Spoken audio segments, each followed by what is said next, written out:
Kurdish-led forces say a prison holding ISIS detainees has been hit with an airstrike. Let's go to CNN chief international correspondent Clarissa Ward, the only journalist with an American network on the ground in northern Syria. Clarissa, tell us what you know from where you are. So we really have a very limited picture of what exactly is going on. But according to the spokesperson, Mustafa Beli of the SDF, which is basically the Kurdish-led fighting forces in this part of the country, he says that a prison in the town of Kamishli was hit by either an airstrike or artillery. It's not quite clear which. It's not clear the extent to which the prison has been damaged or whether any ISIS fighters have been able to escape as a result. But certainly, Brianna, this is exactly the sort of concern that people have, that once the airstrikes start pouring down, once sort of ground operations really begin in earnest and Syrian Kurdish fighters are forced to go and take to the front line, that there will be a power vacuum, a security vacuum. Those prisons can either get hit, they can be abandoned, and that opens up the possibility of ISIS fighters escaping. Meanwhile, though, we are hearing that the U.S. is now saying that the two infamous so-called Beatles ISIS members who were known for their notorious torturing and execution of Western hostages here in Syria, they have actually been transferred from Kurdish custody to U.S. custody. That's because they are potentially expected to be taken back to the U.S. to face trial for their crimes. Having said that, though, Brianna, there are still some 12,000 ISIS fighters here, a very real threat and a very real concern that this Turkish military operation could jeopardize some of the gains that have been made in that fight against ISIS, Brianna. And President Trump was just asked about the possibility of ISIS prisoners escaping, and this is what he said. Some of these ISIS fighters escape and pose a threat elsewhere. Well, they're going to be escaping to Europe. That's where they want to go. They want to go back to their homes, but Europe didn't want them from us. We could have given it to them. They could have had trials. They could have done whatever they wanted. Clarissa, what's your reaction to that?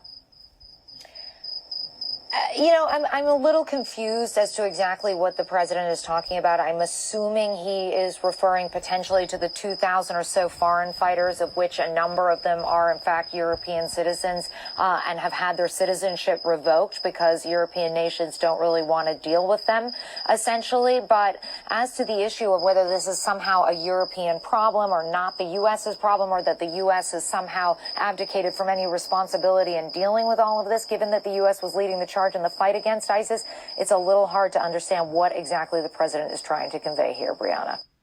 What's going on, y'all? It's Big Facts again, coming at you with another video. So you guys have heard it. The SDF fighters, the Kurdish fighters, the former U.S. allies, and I say former because the United States have betrayed them, it seems like they're leaving their posts now. Their posts in which they were protecting, or at least guarding, against the ISIS fighters from getting back into society. Now ISIS is going to be out, running rampant again. The Turkish military has started their campaign against the Kurdish people and have set back the gains in which the SDF, which are the Kurds, all the gains that they have made in defeating ISIS. Now, people forget, it wasn't the Russians, it wasn't the Iranians, but it was the SDF, the Kurdish, who were the foot soldiers for the United States in the region that wiped out ISIS in northern Syria. They were the ones that took them out. They took out ISIS. And they've detained about 11 to 12,000 of them still. And now all those gains that they've made are now threatening to be lost. All because of this stupid decision by Trump to pull out U.S. troops from the area. Now, Turkey is trying to indirectly undermine U.S. authority because nobody wants to give the United States Army credit that through their help in advising the Kurdish militant group, the SDF, the Syrian Democratic Forces, through their helping them, they were the ones that actually defeated ISIS. Now, like I said in previous videos, Russia and all their Air Force bombardment, all that was for show. The Russians were just trying to display their somewhat military might that they have. They just try to make themselves geopolitically important in the situation because they had no real reason in being in Syria. No real reason whatsoever. other than to show that they think that they're still a superpower. And everybody wanted to levy credit on Russia, that, oh, Russia bombing, their bombings of ISIS set them back. But no, the real fighters were the Kurds. They committed the most men in the whole situation, them and the Iranians, because Iran had a stake in Syria because they wanted to keep al-Assad in power and also wiping out ISIS because everybody wanted to wipe out ISIS. But primarily the Kurds they were the number one in this situation in defeating ISIS. And Turkey wants to undermine that effort. And, President Trump, he's called for the prisoners to be repatriated back over to Europe, but Europe doesn't want them. Most of these ISIS fighters have came from the UK, Germany, but they don't even want them back over there in their countries. So at this point, Syria is, they're at total war. It's pretty fucked up out there. Excuse my language, but it's pretty messed up out there. And only time will tell how soon all these ISIS fighters can at least recongregate amongst themselves. And then we'll see the reemergence of ISIS. Now, they're probably not going to be as strong as they once were. But I can guarantee you this. If things continue going the way that they are, they're going to reemerge. They're going to reemerge. And now the United States is trying to make it, Turkey will be responsible for all this mess. But Turkey's not. What Turkey's going to do is they're going to just end up seeing that, hey, they cannot handle this because they're economically screwed. Like I said, the Turkish lira is in the dumpster. Inflation is ravaging that country. They cannot handle it. They're going to try to pass this on over to the Russians. Then the Russians are going to say, well, they can't handle it because they're economically fragile. Things politically aren't really stable per se in Russia because Russia is having a bunch of infighting amongst the oligarchs who are having a fit with Putin, but the media doesn't want to keep that. The media doesn't want to talk about that. The Russian oligarchs are fed up with Vladimir Putin because Vladimir Putin has them by the balls. And they cannot stand that. So the only next alternative after they've played hot potato with the Syrian situation is to hand over this situation to the Iranians, in which the Iranians are going to end up using this situation to prop up Bashar al-Assad, to give more weapons to their proxies, to keep Syria stable, so that the Syrian government could be dependent upon Iran, and Iran could continue to further their war with the Saudi Arabians. So within this whole decision-making, the United States has now betrayed two of their allies, the Kurds and the Saudis. Now take a look at this map here. Now they're bombing. The Turks are coming in through the northern area of Syria here, and they're taking over these regions. They're just bombing them.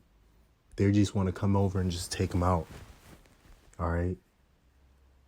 They just want to take them out all throughout this area. All throughout. And like I've said before in another previous video, the most important area that the U.S. forces have to make sure that this does not fall into Iranian hands is this Al-Tapka area, this Tapka area, where you have the Euphrates Dam. You do not want to give this area up. The Kurds are currently in control of it, but this is where the energy resources of Syria come from. This is some of the best fertile land in the area, especially in a country that relies heavily on agriculture.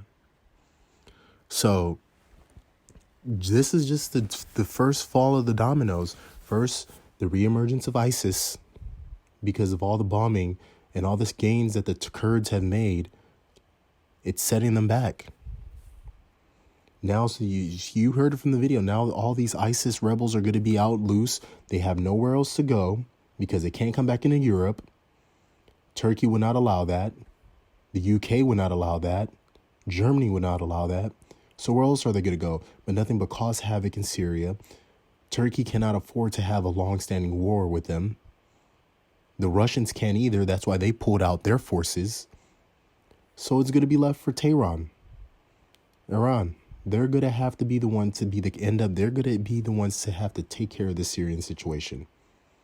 And this is going to give more power because things have already spilled over in Iraq. Iran controls that. Iran controls Iraq. Let's just call a spade a spade. They control that region. They're going to win over Syria. And after they win over Syria, watch when you see the tensions, because now Iran is knocking on the back door of Israel. Things are going to pick up with Israel. This is all part of the master plan for Iran. And they're not going to, and the Saudis do not want this. Saudis definitely do not want this, because they're getting their asses handed to them in this proxy war. But only time will tell. I'm telling you, once the Turkish forces mess up everything the United States and the Kurds have gained in defeating ISIS, they've bombed Idlib, they're taking over all this northern area of Syria. Once they erase all the gains the U.S. and the Kurds have made, they're going to realize that this is a situation they don't want to find themselves in. All this pumping up of they want to protect their border, they want to defeat all the separatists. They're going to come to find out that they're going to have to be in charge of a bigger issue, which they cannot afford. And they're going to try to pass it on to the Russians to the Iranians. That's exactly what's going to happen. But I want to hear what y'all have to say. Like, comment, subscribe down below. I'm out.